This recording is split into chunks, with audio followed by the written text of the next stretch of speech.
Welcome to another exciting episode of Growth Leaders. Ladies and gentlemen, get ready to be immersed in the riveting story of a visionary entrepreneur who's not only sailed the high seas, but has also navigated the intricate waters of business with unparalleled expertise. He was a world sailing champion at the age of 15, an IBM partner, and now the CEO of Chart Learning Solutions, a top-ranked edtech company boasting a library of over 400 courses focused on leadership. His entrepreneurial journey is nothing short of awe-inspiring. Get ready for a conversation that delves into the heart of entrepreneurship, leadership, and the critical lessons learned along the way. Today, we extend a warm welcome to the remarkable Peter Horwing. Welcome to the show, Peter. Thanks, Hennie. Great to have you with us. So, sailing at a young age. Let's start quickly a bit about this, the interest in sailing. Where did that start? Where did that come from? Well, that's it's a nice story, though. It's actually started, how old could I be? 10, 11, or something like that. And my dad bought his first boat, and he had never sailed before. So, but he bought that. He was a dentist, and he bought it from one of his patients. And he put it into the sea. He hoisted the sails and went out. But the wind blew out, and he was supposed to get in, but he couldn't get in. And finally, there came a fisherman and pulled him all the way in. And then the fisherman told him, it's not like hoisting a flag. On a sailboat, there is actually you hoist it inside the mast, so you can sail back. And that was his first learning journey. And then I was introduced to the sailing after that, as such. So you literally started at the deep end in a way.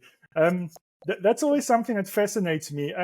And speaking about your sailing journey during your career, maybe let's start by sharing a thrilling moment from your sailing career that you feel directly shaped your leadership style in the corporate world. Well, I think that the experience you get from sailing, it's both the sailing, but also I've been a coach and trainer in sailing.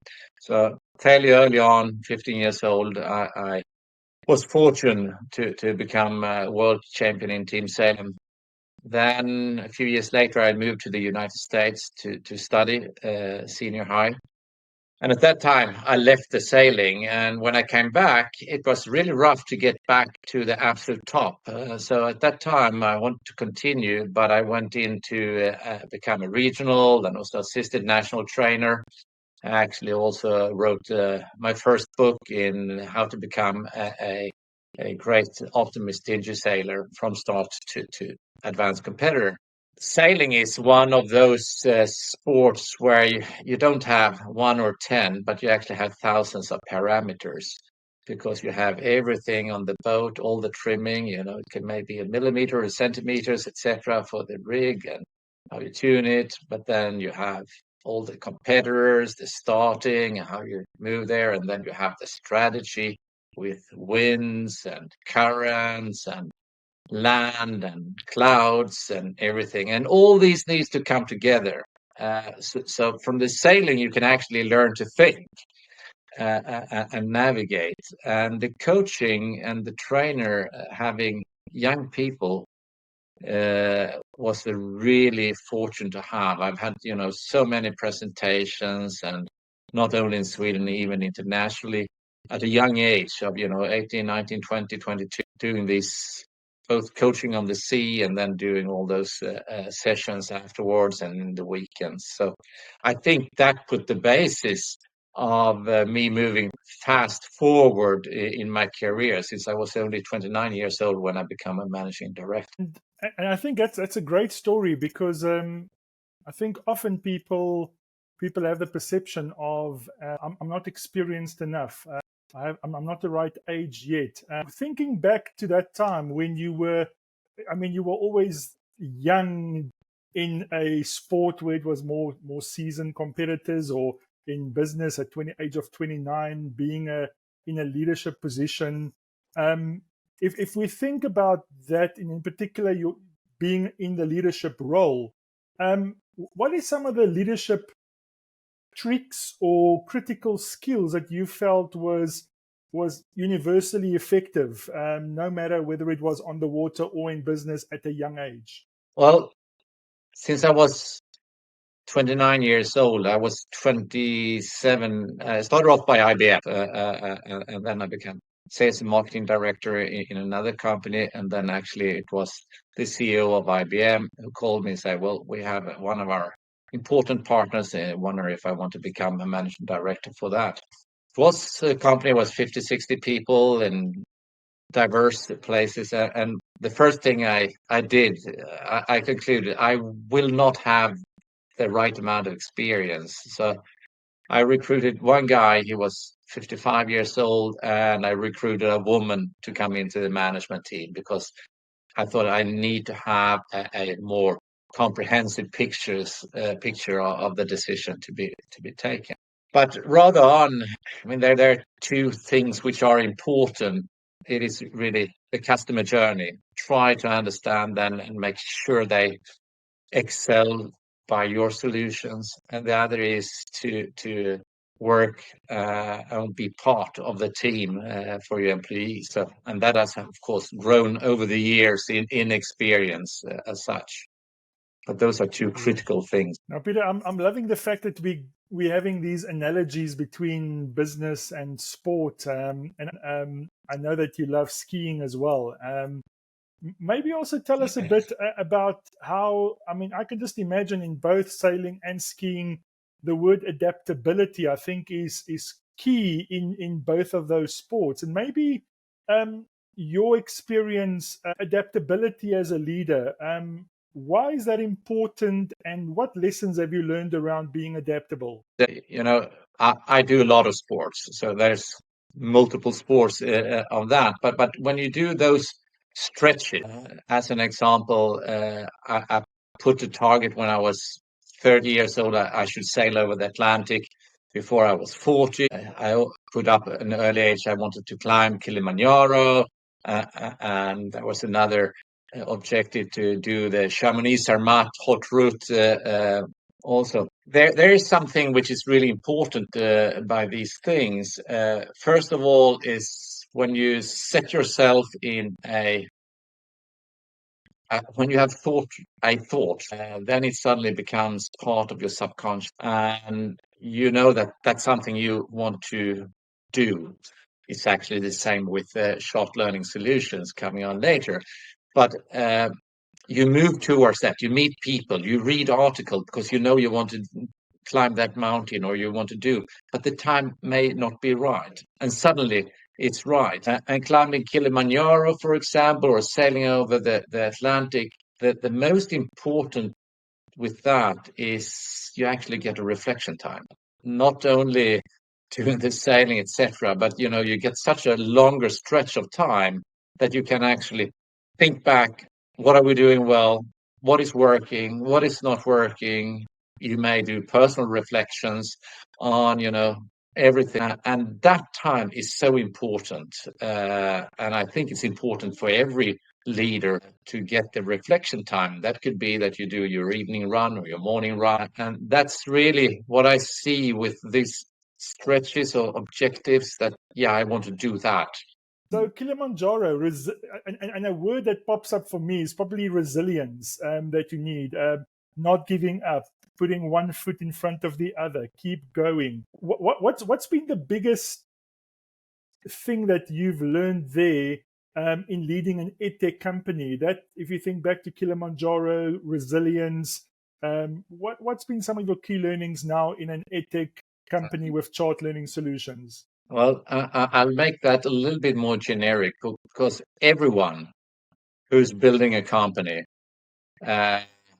will, at least over time, understand that resilience is one of the key components of succeeding. We all believe, this is going to grow extremely fast the first 3 years, and then you conclude, yeah, it's growing. That's fine, but some decisions weren't all that right, and so on, and you have to twist and tune. Nearly all companies, they actually excel after a 10-year journey, and that's I guess it's good that it's not a common knowledge. It does take both efforts, energy, your environment, and everything to make these happen. But it's such a big reward also doing it. But running a company and building a company, it's no 8 to 4 or 8 to 5 work. I mean, it's a hell of a lot more. And it's about availability. It's about learning new things every day and enjoying, as we have taken with Chart, working globally from day one. It's also something special being able to talk to people and help people all over the world. It's just a great journey. So resilience, I think that's the base. Exactly, and I think also, like you said, there's lots of preparation that goes in, and you can't just say I'm going to do it and arrive and think it will be a success or easy. It's that preparation, the hard work, and having that resilience while you go through the motion. So let's move a bit to Chart Learning Solutions. 400 plus courses. It's an edtech company helping individuals develop and grow their personal skills. How would you say is Chart Learning Solutions influencing the future of digital education? That's a great question. I think we are different from most other online learning companies. There's a couple reasons of that and how that affects people in the future. First of all, we are 100% focused on leadership development and where you find the soft skills. So that's our core, where we talk about behavioral changes, understanding how you influence people, not at least understanding yourself, which is the core of any leader. Unless you do that fully, you won't be fully trusted, etc. But if we look at Chart, we started off actually doing a brain research, understanding how does people learn, or how do people learn? Because when we looked at training, and we can go back to the classroom training or also traditionally e-learning training, people do the training, but then they go home, they put the material in a drawer, and then they forget. You don't really get the change. So we looked very much into, okay, how do we get a sustainable and how do we get the real results? And we developed a methodology which is called the performance assurance system, which is now used. It's used through all of our 400 courses in our technology and so on. The other thing which you can see, e-learning has traditionally been maybe product training, etc. But now more and more people use it for soft skills, the leadership side, and so on. And I think the whole idea of succeeding is really to listen to the customer and get an individualized setup. Traditionally, people say, here's a library, there's 100 courses, 1,000 courses, but you never knew. You can take LinkedIn Learning, or you can take Udemy or whatever, where these large libraries, it's extremely difficult for the customer to find out what is good and how do I get the results and so on. What we do, we have a coach call with the customers. We understand what they actually need, and we put together the program which fits them as an individual or as a team. They get the monthly reporting to the managers, and when they're ready and got the results, that they get the certification, and it all follows this learning process. So I think having this methodology has then evolved companies as us to move into leadership training. And you can see you don't have to be gathered in the classroom, you don't have to go away, but actually we can offer leadership to so many in the company, the mid-management, the leaders to come, and so on. So I think that's where we make a difference to companies in the future and today, of course. Now, Peter, one thing that's always interesting for me, I look at the topic of leadership development, and you would imagine that it's going to slow down in interest or for people to look at. And correct me if I'm wrong, but it feels to me like there's more and more interest in leadership development.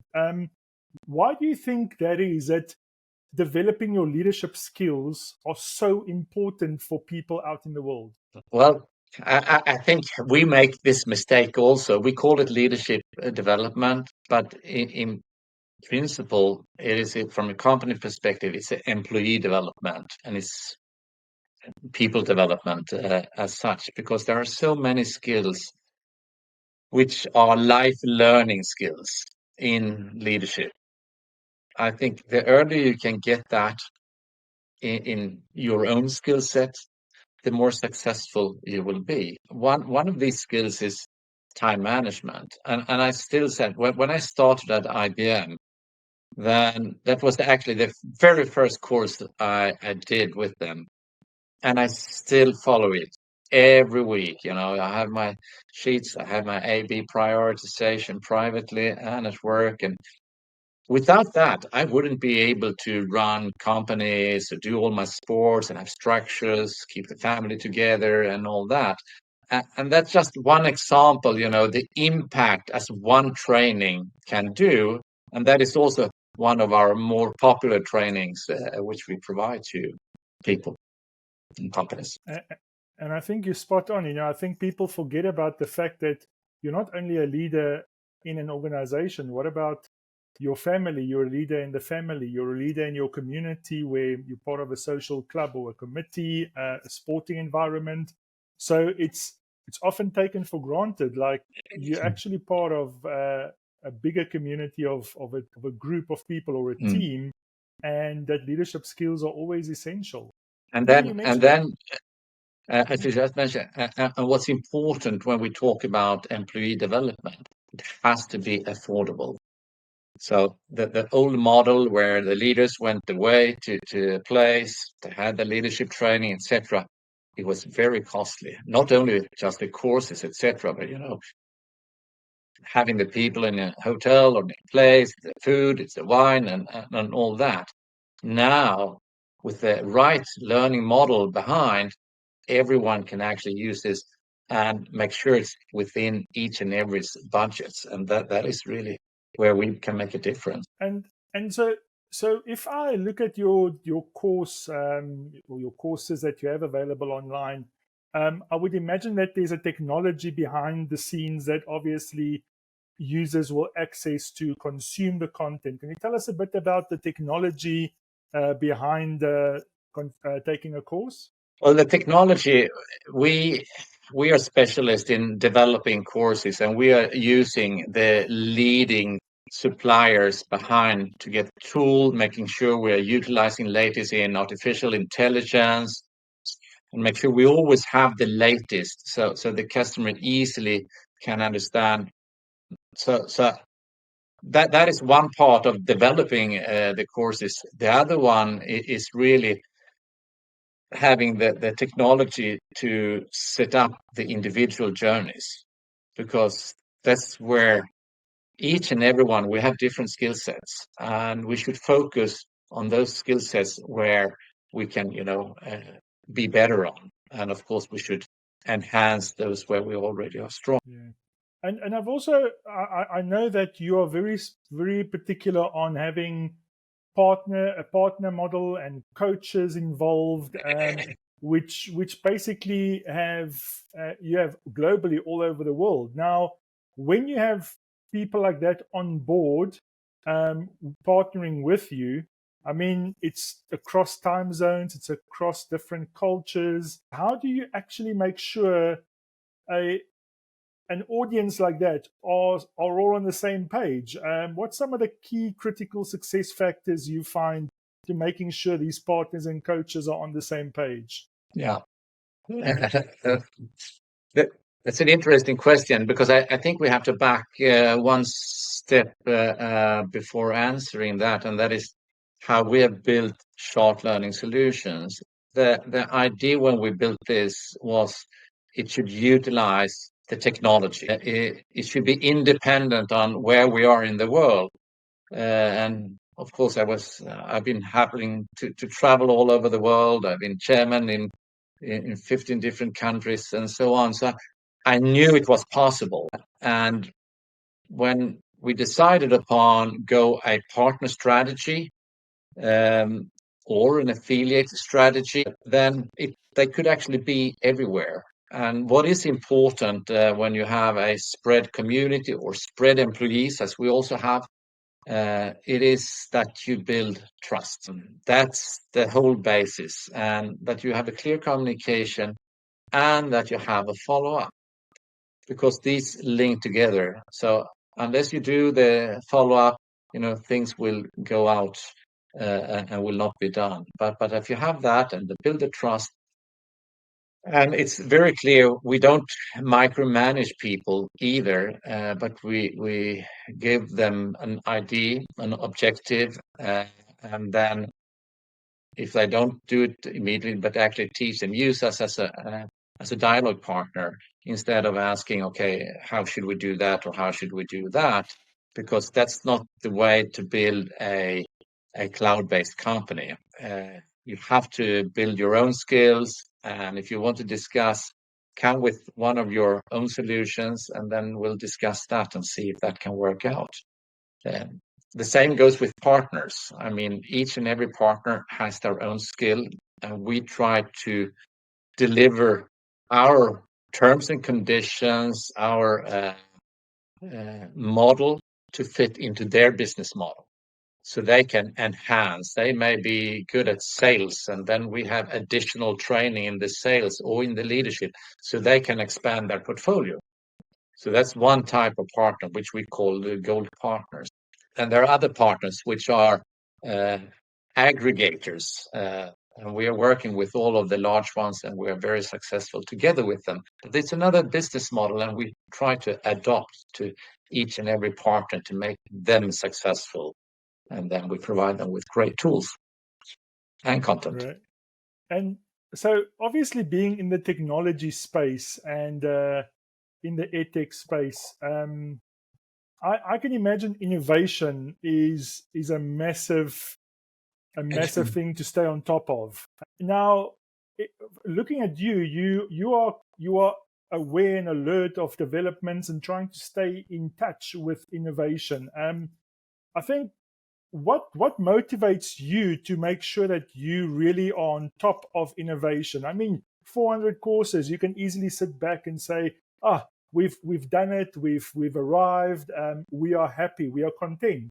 But obviously you want to achieve more. So what motivates you to keep looking at innovative ideas and staying in touch with technology like AI and stuff? There's two pieces in that question. The first of driving any company's innovation, etc., it's really to get great or have great employees around you who are also interested and have responsibility looking into these questions, because being the CEO, you need to be top of understanding it and see the trends and so on.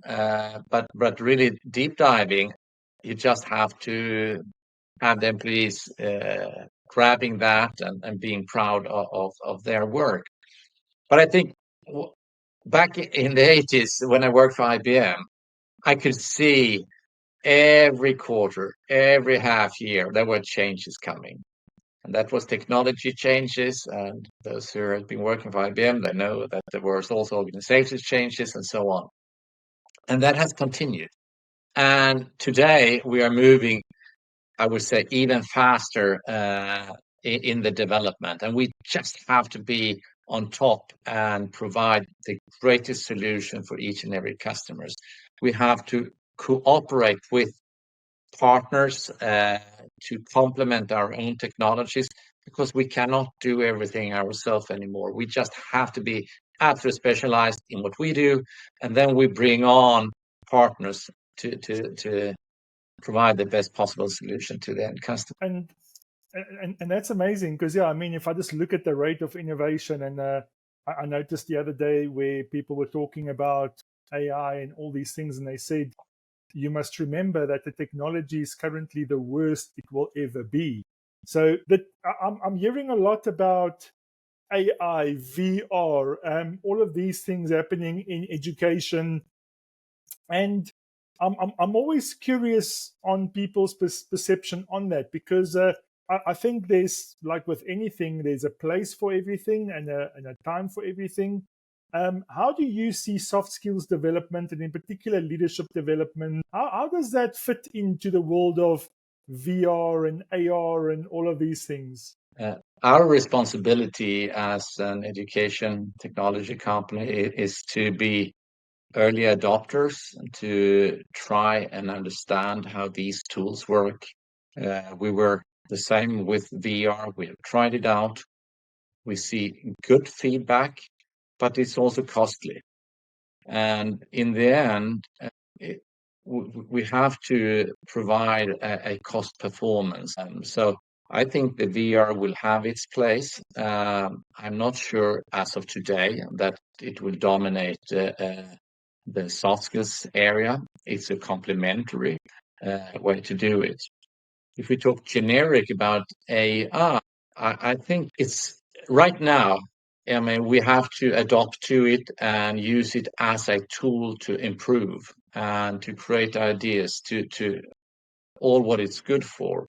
But in order to create great products in the end, we have to have the robustness by methodologies and so on, and make sure that it's all 100% correct. So we use it quite a lot, but it will not, at this time at least, be the answer, because it should be based on our experience where we get the best results. And today it's a very good supportive tool. Yeah. Good. No, that was a thought I had, and I wanted to ask you that because I think it's something topical, and everyone wants to know where's your views on that. If we go a bit back to chart learning solutions, looking at a typical customer, what would you say are the key fundamentals? So I've just gone into a role of a new manager. I am managing a team of 50 people. I'm having challenges and obstacles and targets and stress, and I feel like I'm not winning. How will you suggest you approach a situation like that? What is going to be my best way to actually say, I need help? Let's have a discussion with Chart Learning Solutions. But tell me a bit about that process. You've touched on it where you mentioned about the call and talking about it. Maybe just give us a bit more detail on that process to help this manager that feels like they're not winning in their current role. Well, I think every manager going from being a part of a team and becoming a manager for a team, and then when you grow into bigger roles, they will have those feelings as you explained. I think the first thing is the realization. So as a leader, I have to know myself. And one of the things is to understand, what am I good at? And where do I need support and help to develop? And that's an insight you should get yourself. You can discuss with your family. You can discuss with managers. You can discuss it actually with your employees. You know, being humble is a great way to grow as a leader. The way we do it, when you have realized that and you get in contact with Chart, then you will talk with one of our coaches. Sometimes we call them career coaches. And there we listen to the situation, and we know all the training which is available in leadership. And as an example, today we see many leadership teams, management teams, they bring on, for example, emotional intelligence as part of their journey of understanding more about themselves and the team, and they can actually discuss this. So you open up yourself.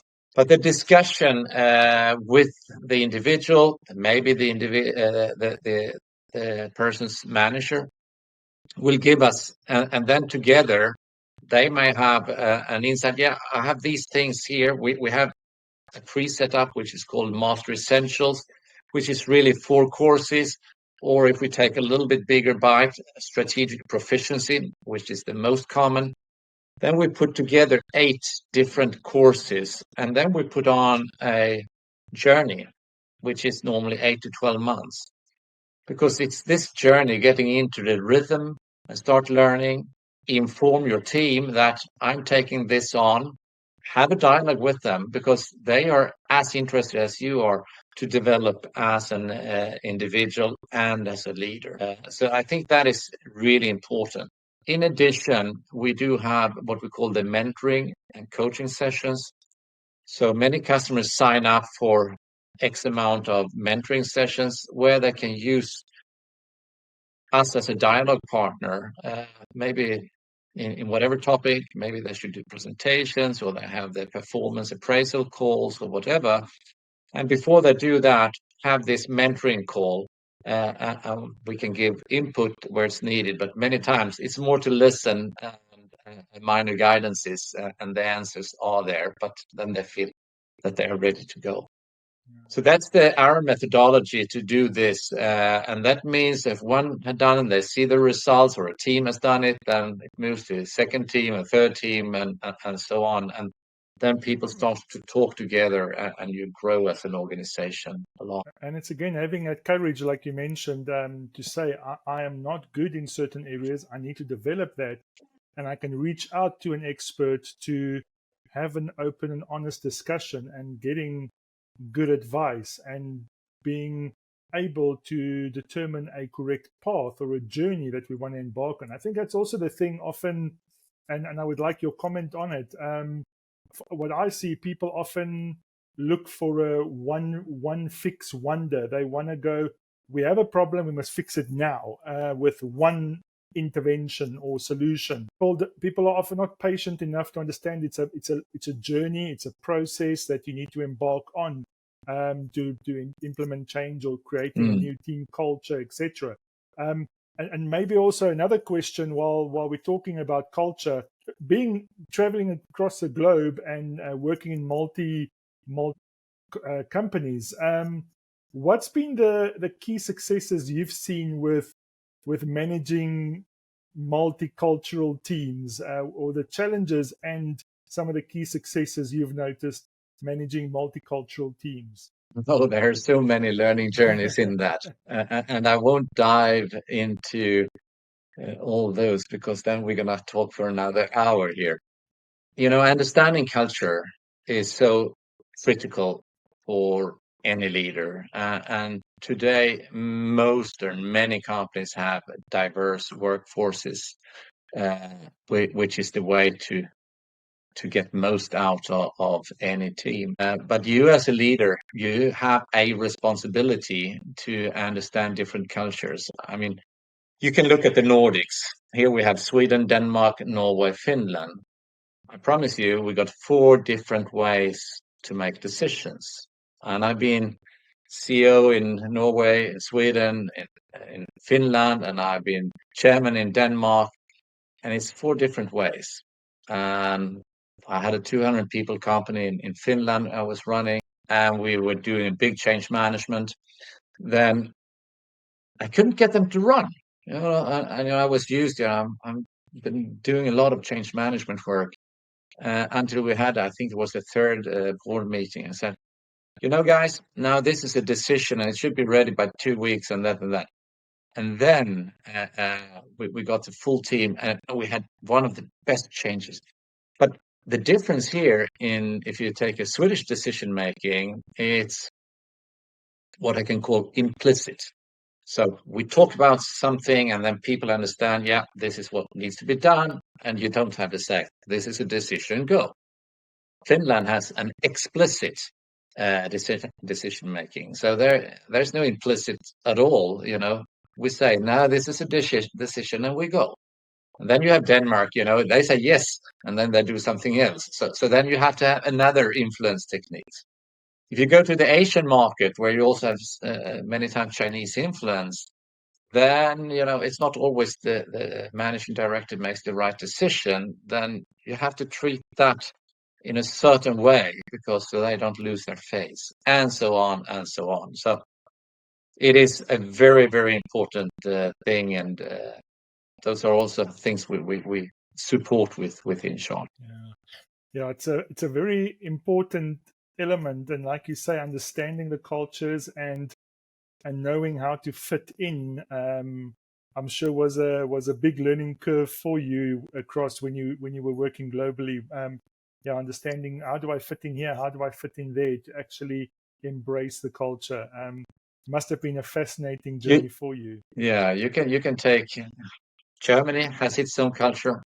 UK has absolutely their own culture. France has their own culture.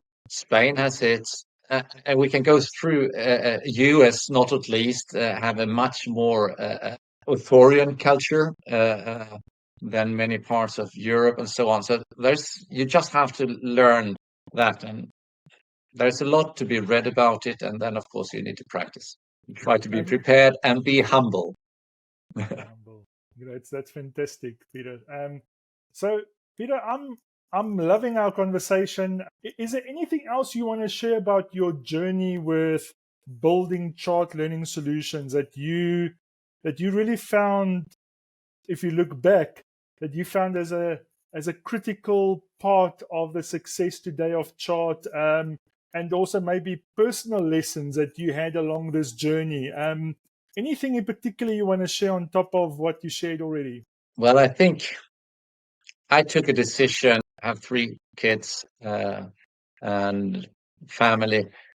I took a decision fairly early on to be employed until the kids were out, because it's a higher risk taking on running a company. And I didn't want to risk the family as such. But I think when you start a journey like this, it's the most fun thing you can do. You know, even though you think about it 24/7, there's so much things to be done. The difficult decisions is really, you always want to do too much. And you have to realize, yeah, we can do that. And then you have to work with the timeline. Yeah, we can do that, but it's not in 2 months, but it's in 12 months or in 10 months or whatever. So that is an experience which I've seen that before, but it's so true when you work with your own limited resources, which it is running any company. So work with the timeline, have very clear North Star where you want to head, understand your ideal customer profile, and deliver high quality solutions to those you address. That's some learning Brilliant. experience. So, I think my last question will be, if you go this weekend and you see the 20-year-old Peter walking around and thinking about life lessons that you will share with that 20-year-old Peter walking there on his way to his sailing boat, what advice would you give someone, or would you love to receive at the age of 20? What would be that pearl of wisdom that you would like to share? I think just looking forward, have your objective, have your goals, have your business goals, have your private goals, have your family goals, talk about it, and understand how your subconscious actually works. Because if you have a dream, that will come through. The same as we have the dream with short learning solutions. It's a journey, but we have a very clear dream, and puzzle by puzzle pieces coming there, and it's the same. So, and I've had that instinct from young age, and I just enjoy it, and I hope I'm still early on in my journey for discovery. Exactly. Yeah, being open-minded, being open to live life, to the ups and downs, and being open. And I think also a key message I got today from you, is be humble. Being humble while you're chasing your dreams, be humble as you achieve your goals. I think it's a big thing that's taken for granted often. So I'm delighted you mentioned that as well. Peter, I think we had a fascinating chat. I think you shared a lot about your learnings, your lessons. And again, like I said earlier, I love the analogies between the sports and the business world. I think it's so critical for us to be able to understand that. I often look at life and go, life is a game, like it's a sport. You need to be able to show up, do your best day after day. You're going to have good results, you're going to have bad results, and you need to just be able to know that that's part of the journey. You're not every day going to win, but how do you bounce back from those defeats is more important than when you win. So thank you very much. We look forward to hosting you maybe again in the future, and who knows what new developments there might be. Peter, as I said, thank you very much. Great having you on the Growth Leaders podcast. Until we meet again, thank you and bye-bye. Thank you, Hennie. Great talking to you.